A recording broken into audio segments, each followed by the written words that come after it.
ሲባሉ የምሰማው እኔ ላሊበላዎች ነበር ሲባል የምሰማው ትክክል እንዳልሆነ አሁን ተረድቻለሁ። ግን በጣም ነበር የሚያምሩት። በጣም ነው አይናቸው የሚያምረው የነበረው ማስታውሰው። በጣም ቆንጆ ናቸው። ጸጉራቸው እንደዚህ ነው። ብዙ ጊዜ ልጅ አዝለው ነው የሚመጡት። እኔ ባዶዋን የመጣች ሴት አጋጥሞኝ አያውቅምና እንደሚለምኑ ሰው ትሪት አይደረጉም ነበር እኛ አካባቢ ሲመጡ። በጣም ነው ደስ የሚለን። ሁላችንም ተሰብስበን ነው የምንሰማቸው ምናምን። አሁን ነው እንደውም እኔም በቅርቡ ነው እንደምትለምን የማውቀው እንጂ እንደምትለምን ሁላ አይደለም የማውቀው። አሁን ትርኢት ነው የሚመስለው። እጅ ስማ ምናምን ስትሄድ ዘፋኙ እኮ ወዷት እኮ ነው አይደል?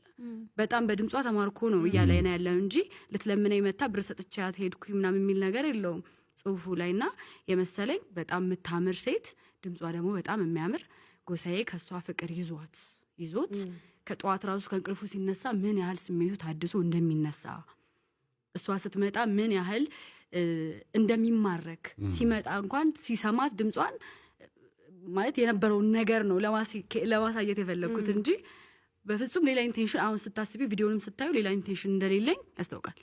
በደንብ ያስታውቃል። ስለ ልጅቷ ውበት ነው የተጨነቅነው።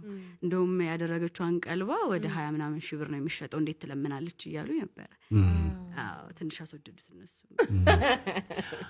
እንግዲህ ያው አንቺም ብለሽዋል፣ ይቅርታ ባለማወቅ የተሰራ ስህተት ነው።